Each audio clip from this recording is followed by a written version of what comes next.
Hi friends, നമുക്കിന്നൊരു beef fry recipe ചെയ്യാം.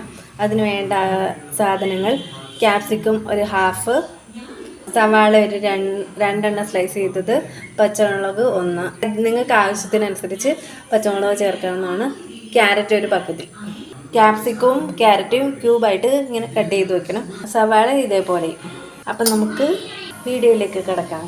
ഇതിലേക്ക് കുറച്ച് വെളിച്ചെണ്ണ ഒഴിച്ച് കൊടുക്കാം. എണ്ണയൊന്ന് നന്നായിട്ട് ചൂടാകുമ്പോഴത്തേക്ക് കടുക് നമുക്ക് ഇട്ട് കൊടുക്കാം.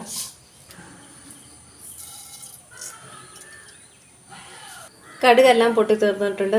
നമുക്ക് ഈ പച്ചമുളക് ഇതിലേക്ക് ഇട്ട് കൊടുക്കാം.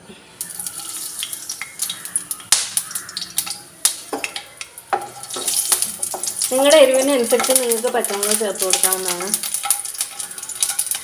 ഇനി ഇതിലേക്ക് നമുക്ക് സവാള കൂടി ചേർത്ത് കൊടുക്കാം.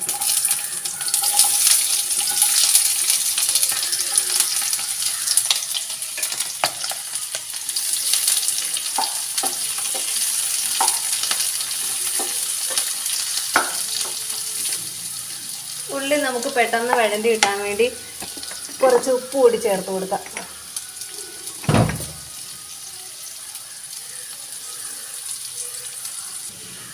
ഇതിലേക്ക് നമുക്ക് 1 സ്പൂണോളം ഇഞ്ചിയും വെളുത്തുള്ളിയും ചതച്ചത് ചേർത്ത് കൊടുക്കാം.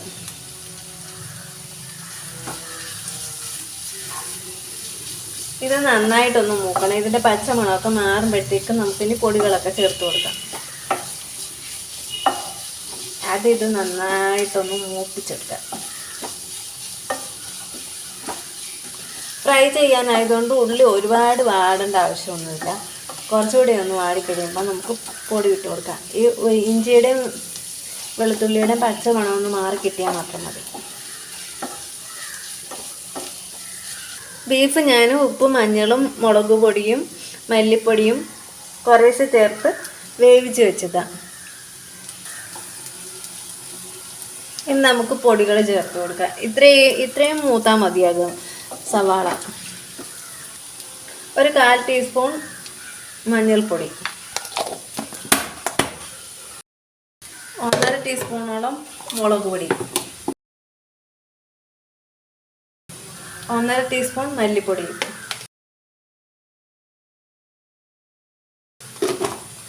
ഇത് ഇത്രയും ചേർത്ത് നന്നായിട്ട് ഒന്ന് ഇളക്കി കൊടുക്കാം. കുരുമുളക് നമുക്ക് കുറച്ചുകൂടി കഴിഞ്ഞിട്ട് ഇട്ട് കൊടുക്കാം.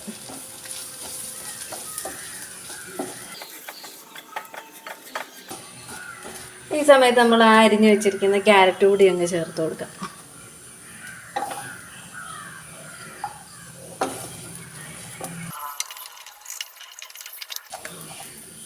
ഇനി നമുക്ക് ഒരു ടീസ്പൂൺ കുരുമുളക് കൂടി ചേർത്ത് കൊടുക്കാം. ചതച്ചെടുത്ത കുരുമുളകാണ്. ഒരുപാട് അങ്ങ് പൊടിയായിട്ട് വേണ്ട, കുറച്ചൊന്ന് കടിക്കാൻ കിട്ടണം. നന്നായിട്ടൊന്ന് മൂത്ത് കഴിയുമ്പോൾ നമുക്ക് ഇതിനകത്തോട്ട് വേവിച്ച് വെച്ച ബീഫ് ഇട്ട് കൊടുക്കാം. കരണ്ട് പോയി ഇവിടെ. ഇനി നമുക്ക് വേവിച്ച് വെച്ച് ബീഫ് ഇട്ട് കൊടുക്കാം.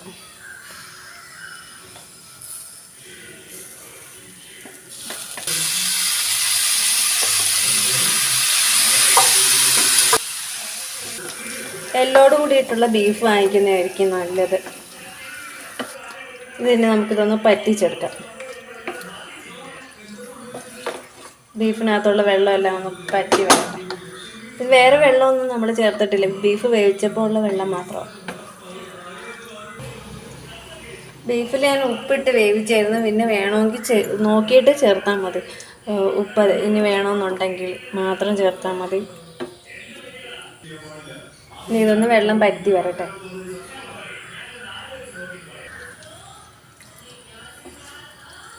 നിങ്ങൾക്ക് വേണമെങ്കിൽ ബീഫിൻ്റെ വെള്ളം ഇല്ലാതെ ബീഫ് മാത്രം ഇട്ടിട്ടാകുമ്പോൾ ഇത്രയും സമയം എടുക്കില്ല ഫ്രൈ ചെയ്തെടുക്കാൻ വേണ്ടിയിട്ട്. പക്ഷേ ഈ വെള്ളം ഒഴിക്കുമ്പോഴാണ് ടേസ്റ്റ് കൂടുതൽ. വെള്ളം ഇങ്ങനെ കിടന്ന് ഇതിനകത്തിരുന്ന് വെന്ത് വെറ്റിക്കഴിയുമ്പോൾ നല്ലൊരു ടേസ്റ്റാണ്. ഈ സമയത്ത് നമുക്ക് ക്യാപ്സിക്കം ചേർത്ത് കൊടുക്കാം. ഇനി നമുക്ക് ഗരം മസാലയും പെരുംജീരകവും പൊടിച്ചതും കൂടി ചേർത്ത് കൊടുക്കാം.